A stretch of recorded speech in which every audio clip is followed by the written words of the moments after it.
So thank you for joining Assisting Hands Home Care for our webinar about understanding the changing expressions and behaviors as our loved ones age or progress through an illness. Our webinars are designed to provide caregivers with information they can use to keep themselves and their loved ones happy and at home.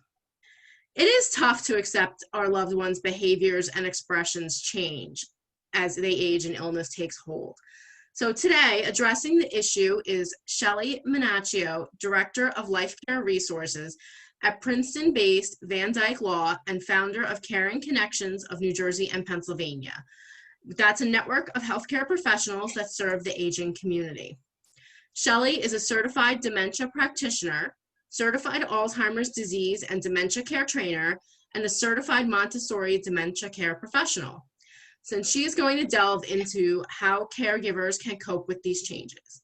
So we're going to have an open dialogue today, so feel free to drop a question in the chat box or raise your hand and we will get started. Sheli? Okay. Good morning, everybody. Thanks for inviting me today, Vicki and Jerry. We're happy to be working with you guys and helping to educate some folks. As Vicki said, I'm from Van Dyck Law in Princeton, and we do estate planning and wills and all that stuff. I am not a lawyer.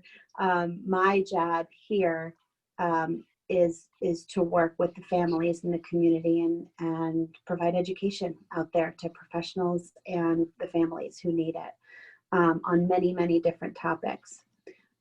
Fiona Van Dyck is our managing attorney, and she handles all the legal side. What we try to do is educate our clients at every single consultation that comes in on anything related to healthcare for their loved one. And we've kind of taken that on the road, so to speak, and we've made our programs available outside of our client base. So we have the Education Center at Van Dyck Law here, and we do have education programs in-house. So if anybody wants more information on that, they can reach out on somewhere.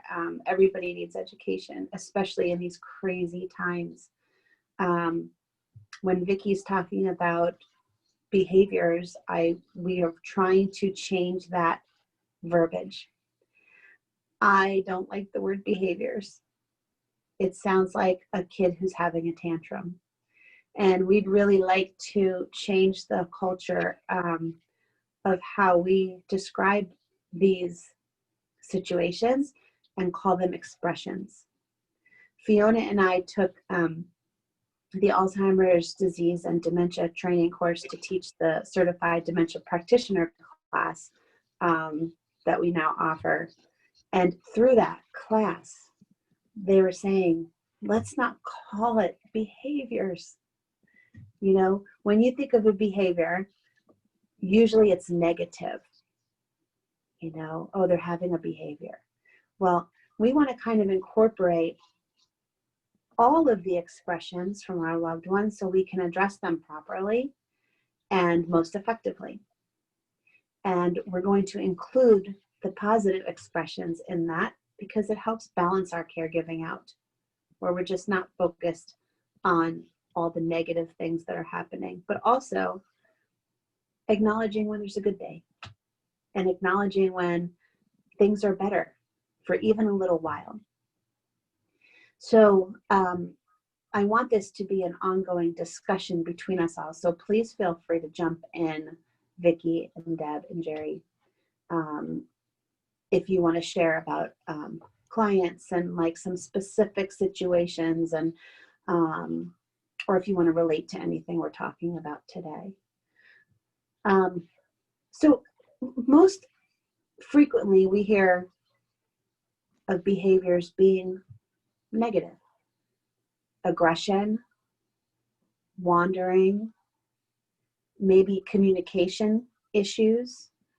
And there's so many different expressions that we see in a negative way. But I want to incorporate expressions maybe being the moment when somebody looks at you and smiles and there's a connection. Or maybe the expression could be, hey, we had a meal and we were able to have a very short conversation, but it was positive. Okay, we want to change that culture. And I think if we have enough people sharing that and making acknowledgement that it can be positive as well, we will have a culture change. Okay. When somebody is being aggressive and we're trying to do the very best we can for somebody,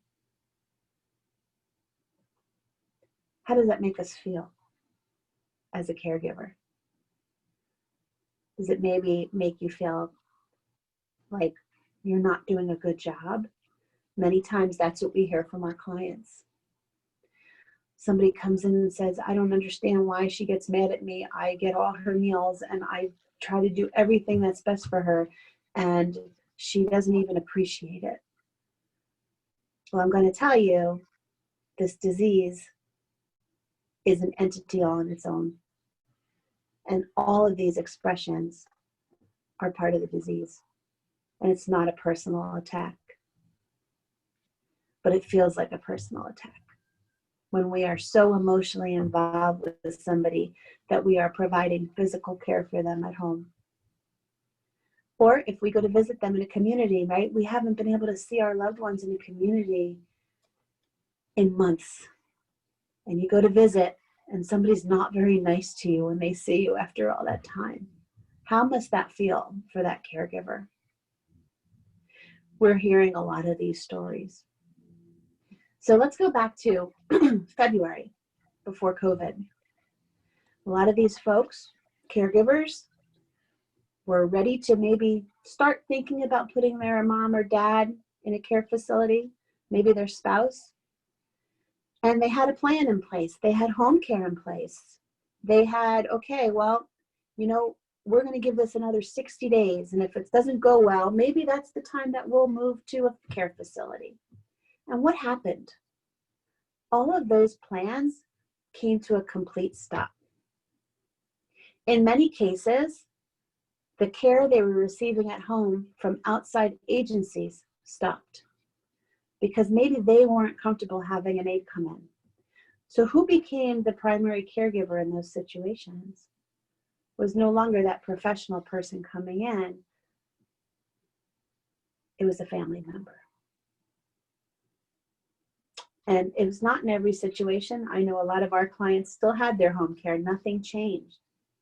But a few of them got very nervous about COVID, or they have health conditions where they couldn't risk having an aide come in because they were afraid. And we're still experiencing that, Shelley. What's that, Jerry? Even now, you know, how many months later, we're still experiencing that fear. We still have clients that are on the fence about coming back, and even though they desperately need the help, they're on either their other family members or loved ones are saying no, it's not time yet, and it puts a burden on everybody else helping them as well. Yeah.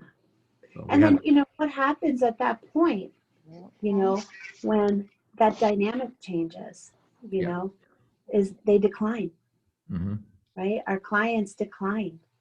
Yes. Our loved ones decline. And all that means is there's going to be more expressions to manage. But as a family caregiver, we are not always prepared to do that. We are not trained on how to deal with that. And if mom or dad or our spouse never was aggressive to me before, how would I know how to do that? You know, there's been a lot of learning as we go. As far as my role at Van Dyck Law, I'm a sounding board for a lot of folks, and we do online support groups and such. So they have a place to call. Not everybody has a go-to in that moment of, oh my gosh, what do I do?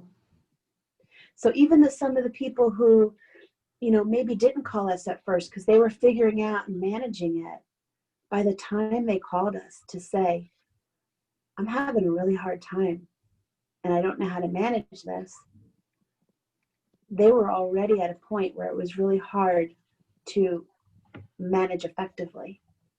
without the help of professional help and some other things, because they let it go too long. And Jerry, I'm sure you've seen that with your clients, where somebody was doing so great with your aide that was in there and everything seemed okay, right? And boy, does a decline hit when people cannot socialize, they can't go out, they can't see friends, they can't see family. Yep. And not only is it a stress for that person receiving that care from the family member, but that family member had their support by going to take a break and going to lunch when the aide came. And maybe, you know, calling somebody and saying, hey, let's go out to breakfast this morning, you know, while the aide comes and takes care of mom. I'm going to escape for a little while.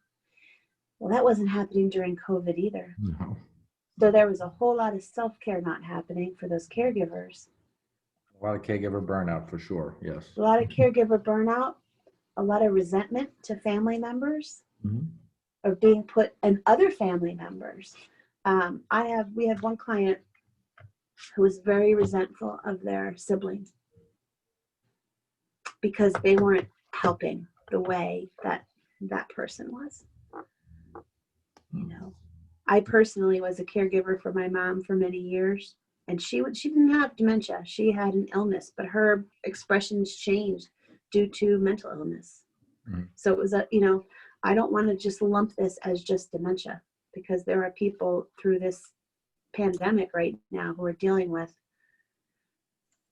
mental illness, physical illness that is bringing on, there's not the support that's usually there through physical illness, maybe a cancer diagnosis, and people are depressed.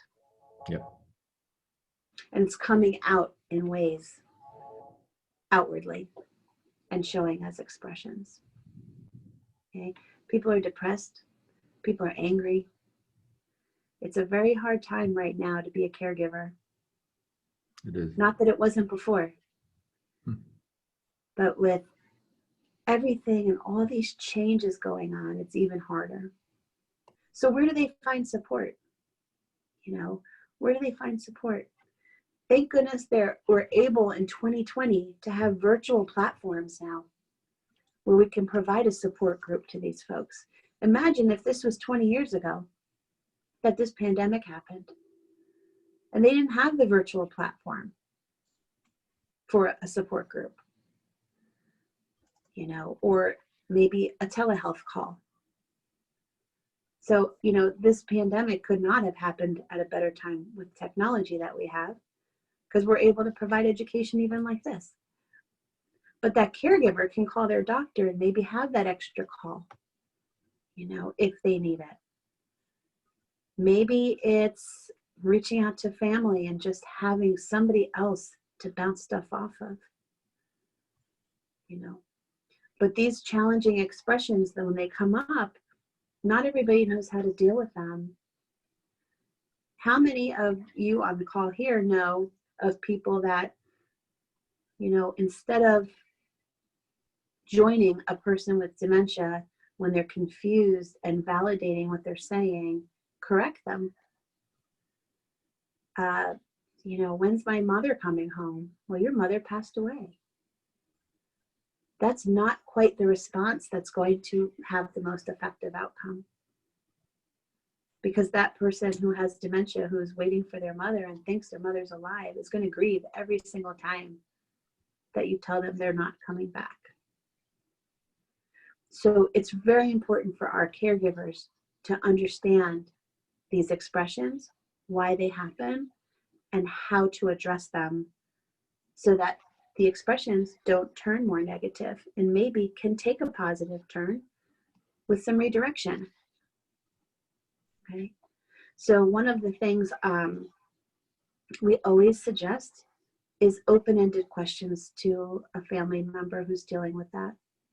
If a client or if a loved one is asking, where's my mom? When are they coming home? I'm going to be in trouble. We used to have a lady where I used to work that said, I'm going to be in trouble. My mom's going to worry about me, because she felt like she wasn't where she was supposed to be.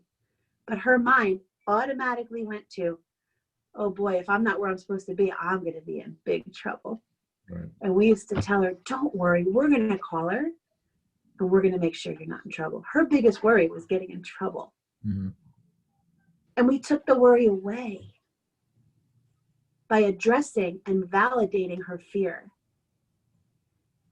And all of these expressions that may occur, it is so important for us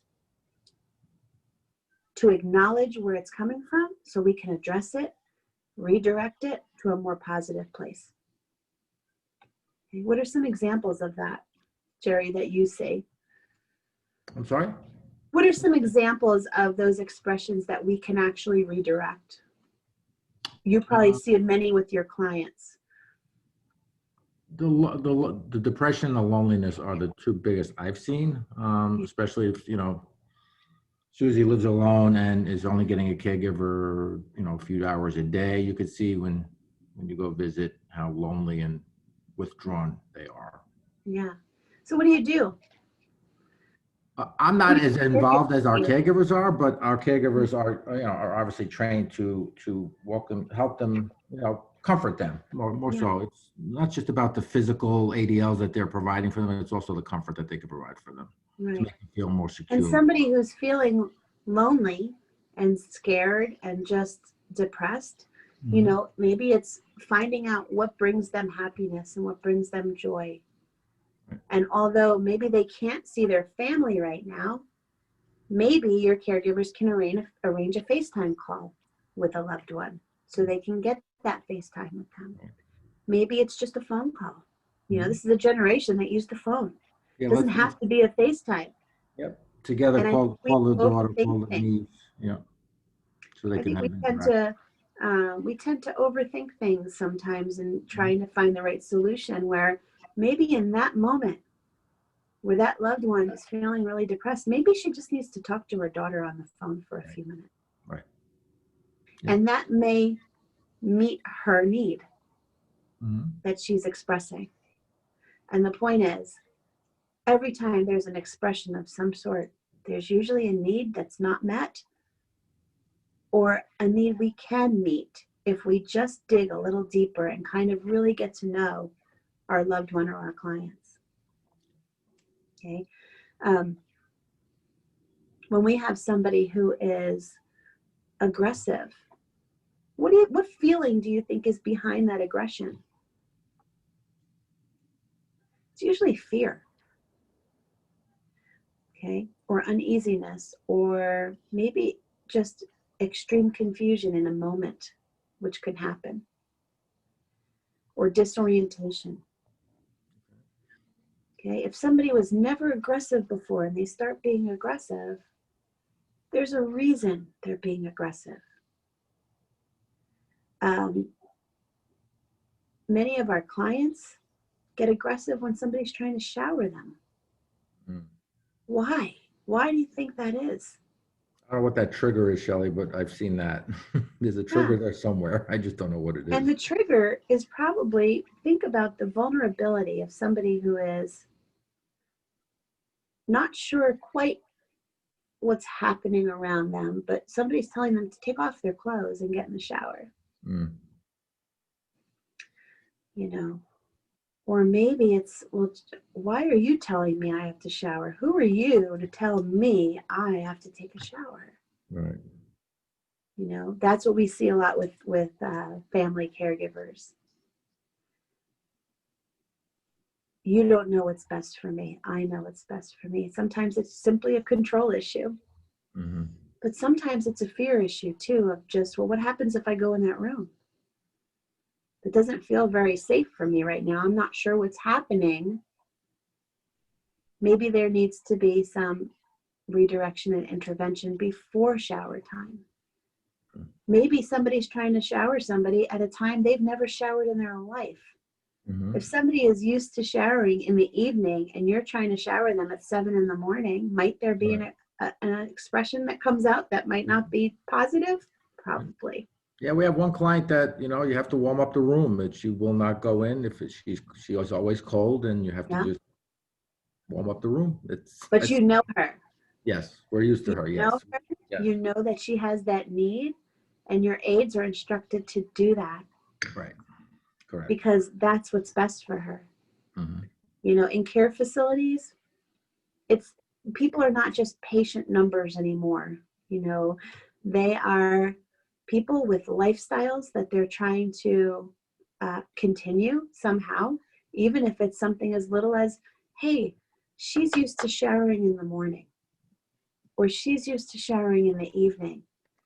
So that care plan may say, shower Mary in the evening because that's where she's comfortable. Absolutely. And if it's light out and you're trying to shower, something's not going to be right to that person.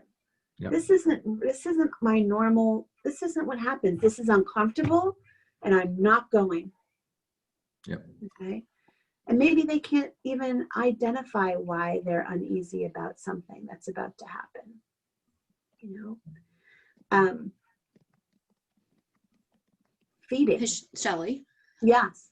I know one thing with my grandmother who had Alzheimer's and dementia issues is she would focus on something, and that's what it would be, whether it was, you know, calling the doctor 14 times. I mean, we would get calls from the doctor's office going, can you please take the phone away from her? She's called 400 times. And trying to deal with that. And, you know, eventually we just, you know, had to hide the phone because she would just call and call and call and call. And, you know, I wish I didn't known some of these, you know, tips then, you know, for, you know, can you offer some advice on like diffusing those kind of situations when that type of individual gets caught in the, you know, I have to do this now. And, you know, they get very aggressive and upset if you try and redirect them. Yep. So Yeah, is there sure. any advice? Yeah. So a lot of times with those kind of focus issues where they need that done right now, if we see that as a pattern, we can get ahead of that. Okay. Maybe it's calling and telling your grandmother that you spoke to the doctor today. You called and spoke to the doctor for her so she doesn't have to worry about it. And maybe find out why she's calling the doctor.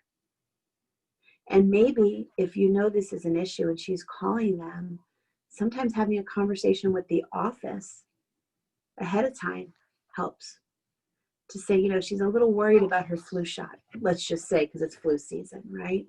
She's a little worried about getting her flu shot. We have an appointment on the calendar. She seems to be obsessed and worried because she doesn't think she has an appointment. Well, maybe it's making a note on the wall that says, you have an appointment on this day for your flu shot with a little smiley face. You know, maybe it's having that conversation daily when you call to see if she took her medicine. Maybe it's the reminders of a big calendar that she can visualize and see. For some people, that's helpful. For some people, if they have macular degeneration, that's not going to help. So you have to find an alternative. But usually all of those negative expressions or those things that may come up, we'll see a pattern if they're happening over and over. And we can absolutely get ahead of them. And maybe it's being creative. And maybe it is taking the phone away. Or maybe it's saying, you know, they're not in today. They'll be back after 2 o'clock. If she's upset in the morning because you're trying to get her to stop calling. It's redirecting for that moment. It's not redirecting forever. And there may be a redirection need a few times a day. And over and over and over on a caregiver's part. And that is exhausting. But once you kind of see what works, some of it's trial and error. Sometimes if you're picking up the phone and she's just not listening to you, that you don't need to call that many times. So here's how kind of what we were saying before. Our intervention has every piece to do with the result. And if you're telling somebody, you shouldn't call them again, they're not understanding that they called 100 before that. So you're telling them, you're disciplining them, and you're telling them, and you're scolding them out of frustration, out of, geez, I just don't know what to do for her. It's very, your compassion is there, but you don't know what to do.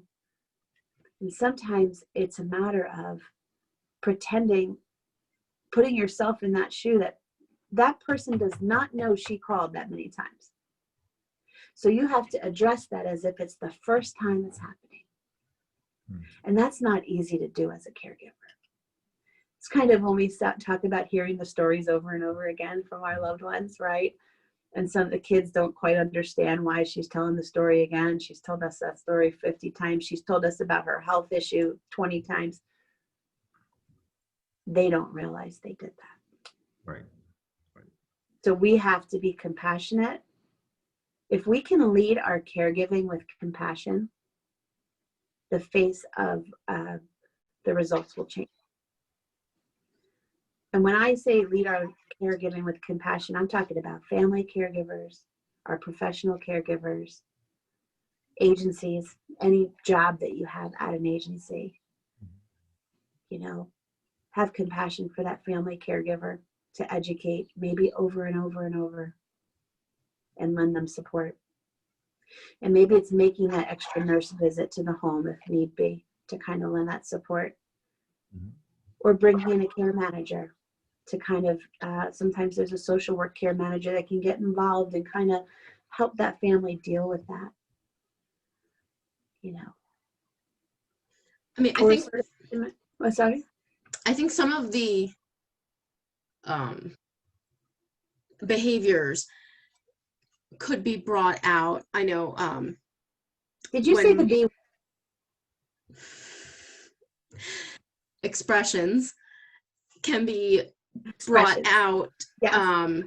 Like when I was dealing with my mom had a long-term illness that wasn't going to get any better. And I know one of the things we both struggled with from the mother and daughter and, the person who is getting the care versus the caregiver is that flipping of the roles. Like all of a sudden, you as the child are the one sort of in charge and making those, calls and decisions.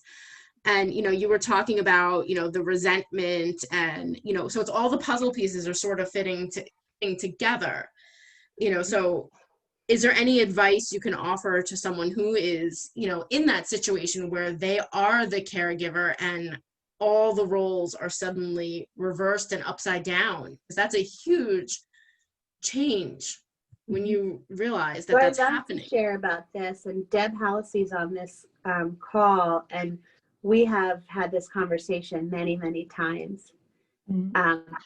And one of the reasons that I love this so much is because one of our presentations here is, are we really parenting the parent? And I use those words in quotes because I hate those words as much as I hate the word behavior. And the reason is that person where our roles are reversed, we still have to remember and respect the fact that they have cared for us their whole lives. So how we approach telling them what they need to do is really important. That we do it with respect and compassion and courtesy. And really understand how hard must that be for them to hear from me what they need to do, when that was the person that I went to learn what to do.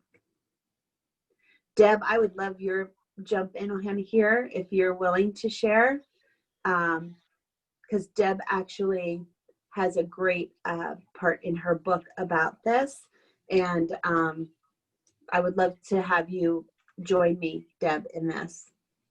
Yeah, sure. That Shelley, you know that not parenting your parent is a huge issue for me. Yes. You know, for me, it's really being a member of a team. You know, even if someone is living with dementia, you are still a team with them, and showing them the respect and the love for the years, their history and their years is still really important, because you know that no matter what the situation is, there are always moments of clarity, and you never know when that is going to happen. And you need to always be speaking and interacting with that person as if there's clarity for as much as you can. And I will even take this one step further. Once you realize that parenting your parents sets you up for a dynamic that is not healthy, that then extends to being an advocate for your loved one when other people, like a doctor or another professional, talks down to them as if they're parenting them or a child. I can't tell you how many times I have said in a doctor's office, you know, please state that again. She didn't hear you. Or they ask me, and I will look at my mother and repeat the question and make her answer. Right. They didn't stop being an adult when you became their caregiver. Right. Thank you, Deb. I knew you have the right words to say here, and we've talked about this many times in different settings, and it's really important to include and empower your loved one in those decisions that you are making for them, even though ultimately, you know, you're doing what's best for your loved one, and you're kind of making some decisions based on what they're able to do or what's best for them. You must empower them to be a part of that decision. And Vicki, if it's a matter of, you know, a certain situation, you have to ask yourself, how do I include my loved one to be a part of our team and a part of this decision? And maybe it's asking the question, instead of you shouldn't do that, maybe it's a question of, well, let's talk about that. Do you think that's safe for you to do? What other ways can we achieve that goal without it putting you in harm's way? And including that person. And many times, even somebody with dementia can be a part of that conversation.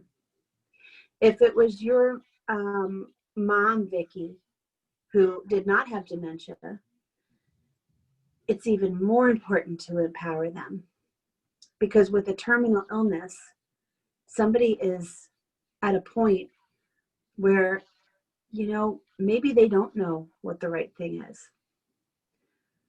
But given a chance to be a part of the team may give them some confidence that they can still be a part of their own care. A lot of times when people have dementia or people have any kind of long-term illness, people start doing things for you because it's easier. You know, we've seen this in care homes for many years. Empower that person to do some of their own care so they feel like they can. Empower that person to make some of their own decisions so they feel as if they can. Because as you know, they say, if you don't use it, you lose it, right? That's also emotional and mental and cognitively, not cognitive like with the ability to do things, but more just having the confidence to say, I should be a part of this, okay? It's an emotional tie. And if we make all the decisions, is that person going to feel valued? And, you know, they may still feel loved and cared for. But if you're doing everything for them, there's a piece missing. And sometimes it's putting yourself in their shoes and say, how would I feel if somebody said to me, they're going to take my phone away? Or how would I feel if somebody said to me, I can't drive anymore? Or how would I feel if somebody said to me, I can't shower myself anymore? I urge you to put yourself in that position of somebody having that conversation with you, and how it would be palatable for you to hear that conversation. And what would make that easier for you to hear? And what would make that easier for you to understand? Is it somebody saying you can't do that anymore? Or is it saying, what do you think we should do? And I know, Deb, you've used examples with your mom of, making her think things are her own idea. And that's fantastic, because it's empowering her to make a decision that might be, it seems trivial to us, but making that decision is important to her. And being part of her care is important to her. Go ahead, Deb. Yeah, it really is. I mean, Mom and I are a team, and we worked to get there, and part of that comes from respecting. So, for example, I don't do anything for my mother that includes finances without talking to her, because it's her money. I may not always agree with the way she wants to spend it or what she wants to do with her way. And more often it's not spend it. Well, no, I don't want to fix that. And we'll have a discussion about, well, Mom, I understand that you're worried about money, but if you don't, this is the consequences down the line. And as you know, Shelley, I talk about the drip method. It often takes more than one conversation to get from a no to a yes. Yeah. And that's okay. And so, we might have more than one conversation about that. I mean, understanding, and I say this to my clients all the time. If your parent has full capacity, they have the right to make the wrong decision. All you could do is keep them safe in that. That's right. That even kind of flows into, when people are starting to live with dementia, you don't always know it, right? Like there's all these little key marks. And so understanding like where that line is hard to tell. But if you go into it understanding that and have those discussions about why this is being done, you have the opportunity to change their mind and help them to understand. So language is huge. The you shoulds, the you must never works. And so it's creating that I statement, I'm worried, this is what I see, and then asking an open-ended question that allows them either to say, give you their answer or gives them choices. All of them are safe. And the open-ended questions work in a lot of ways for most expressions, and I'm going to explain what I mean by that. One of the times we used open-ended question is if someone is saying, I want to go home, and they are home, or if they're in a facility and they're saying they want to go home. One of the open-ended questions would be, tell me about your home. And that little redirection can take the worry about not being home and turn it into joy from thinking about all the things they love about their home, even if they're sitting in it. And many times it's frustrating to a caregiver, a family caregiver, to hear them say they want to go home and they're in their home, because they don't understand why they're saying that. And that moment of confusion that they might be in, how do we feel in our home? We feel safe. We feel we're surrounded by familiar things. It's a positive feeling. Anytime you're in your own home and don't feel safe, that might bring up that you want to go home, because why would you feel like that was home if you don't feel safe there? So that person who has dementia, who for that moment doesn't feel safe, who wants to go home, is really looking for somebody to tell her it's going to be okay and you're safe. And maybe that's what to listen for. Not so much the words that are coming out with these expressions and how they're expressing, but the emotions behind them. Okay, and when you're turning the roles around a little, we have to be mindful of the emotion involved before we make any demands or even share concerns. Be prepared for those emotions because they're going to come out somehow. And for somebody who doesn't have dementia, those emotions may just appear to be sad and frustrated and, kind of a hopeless feeling. But with somebody with dementia, those expressions, those emotions might be anger and fear and sadness. So we have to just be really mindful of the emotions behind all expressions, no matter what they are, so that we can be prepared as somebody on their team to not only acknowledge them, but support that person through that emotion. And if we can provide the positive support through that, you're going to see a turnaround of a negative expression to a positive one. Absolutely. I mean, you brought up an interesting word and emotion earlier, resentment. And I know as the daughter caregiver, I went through it with, my mom. And it's, I think, one of the more difficult things to figure out how to get through, because there's so many levels of resentment and there's so many things to resent. You resent the disease, whatever it is. You resent that your person isn't your person anymore, that they've changed. And there's resentment projected at you as the caregiver from the person because they can't do what they used to do, or maybe they don't want to do what they used to do because of changes. Are there any suggestions you can offer to help work through that resentment, especially with the caregiver? Because I think that's what a lot of the emotion is tied to. The anger, the frustration is tied to that resentment. So let's talk about our own expressions as a caregiver, okay? Because I will tell you, they are mirrored to that person. And if you're caregiving for somebody and you're resentful and you're angry and you're pissed off and you're frustrated and you're sad, that comes off to that person you're caring for. 100%.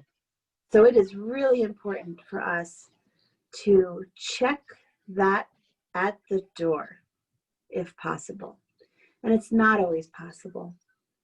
But in those times where we're feeling resentful is the time we have to find the light somehow, okay? And maybe it's turning those negatives into positives. Maybe it's, yes, it's sad remembering mom the way she used to be because she's not like that anymore. But maybe if I take the time and share a moment that we shared with her, she might remember that. She might remember that. And it might bring her so much joy in that moment that not only will it help your resentment, but it also help her feeling unfamiliar with what's going on right now and bring her to a place of familiarity. Yeah, and that's a good point. As the family caregiver, that non-professional, you play off each other because you have those roles. And if your loved one is snippy, you're going to be snippy back because that's just the way it works. Yeah. So it's really hard to ground yourself and try and remove yourself from that situation. It is. And remember, resentment comes from a lot of things, like you said, Vicki. So resentment could be, you're resentful of this awful, awful disease, whether it's dementia or another terminal illness that you're dealing with, or other things that are making you be put in this situation. It's being resentful of things that are out of your control. I just had a conversation with a family member today, actually, that they have to leave their job on family medical leave to care for their mother. And she's feeling a little resentful right now that that's the situation they're in. Resentment comes from a lot of different places, and we have to keep that in check. Okay, why are we feeling resentful? We talk about resentment in many different ways. You could be just resentful that you can't be with your immediate family because you're taking care of your parent. Maybe you're in that sandwich generation and all your time is spent with your parent and not given to your young children or your teenage children who need that parental supervision and guidance, but you can't be there because you got to take care of your parent. There's a resentment there that's very strong. We see that often. We see our clients resentful that they're planning for retirement, and their plan for retirement, and the reason why they came to us and did this beautiful estate plan was so they can retire and now travel. Well, guess what? That spouse now has dementia and cannot travel. So that caregiver spouse is resentful that her retirement is not what they planned because of this disease. We see that often. I wasn't supposed to be caring for him at 70 years old. We were supposed to be traveling. Actual words that I've heard. We have to be mindful that resentment is personal and it's not wrong or right. It's our emotions coming out. And most of the time, it's because of things we can't control. Okay? And how do we control those things? Can we get ahead of them? Yeah, in some cases. That's why it's important to pre-plan and do planning and do estate planning and do Medicaid planning if you need it down the road. Because a couple of our families, they can't do Medicaid planning. They have too much money. But they don't fit all of those boxes that they need. Okay? Because they didn't plan ahead. So, our motto is plan for life ahead at Van Dyck Law. There are so many ways that could be put into everything we do. So many ways. And one of those is to be prepared for anything. Usually when we feel resentful, it's because we weren't prepared for something. You can't prepare for how it will feel to hear your loved one has a dementia diagnosis. You can't prepare for that. You can prepare for how to manage your money so that you can do whatever you need for that person down the road. You could prepare for what wishes do I want?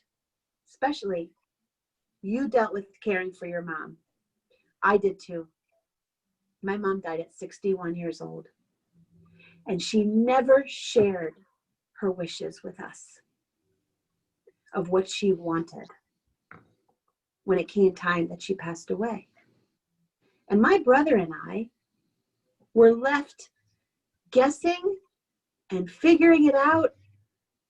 And we were resentful even after she passed because we were left out of control. We didn't know the right thing to do. Resentment can stem from guilt. Resentment can stem from anger. Resentment can stem from fear of the unknown, of what's to come. My gosh, if it's like this now, what if it gets worse? And resenting the fact that you are the person who's managing that. So all of these, when we're talking about managing our own expressions, we're going to put resentment in there. And yes, resentment can also be felt toward us for the person who's trying to tell them what to do, right? Many times that person who's being cared for can resent you. But we have to keep in check. That's going to also do something to our own emotions when that happens. And we have to be ready for that. We have to plan for life ahead.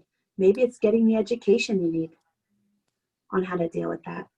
Maybe it's sitting in some seminars and sitting in some workshops and sitting on webinars like this and sitting on some support groups. If you are caring for a loved one, there are support groups out there that allow you to sit and listen, or maybe vent and share. But you have to figure out what's right for you in your situation. And many, many times, if you've never dealt with it before, we always say, you don't know what you don't know. Okay, but boy, when you have to get a crash course in it, you kind of have to figure it out, right? 100%. And I feel like you've done that a few times, Vicki, with your family, from what I'm hearing today, right? Yes. Yes. So, and that's why we're doing these webinars, to share what we've learned through the, I guess, the school of hard knocks. yeah, So other families can be aware. yeah. And, you know, we have a free book available. Can I share that? So if any of your viewers want the book, we will send it to them at no cost. It's being a dementia, it's about being a dementia caregiver. I'm going to go get it for you.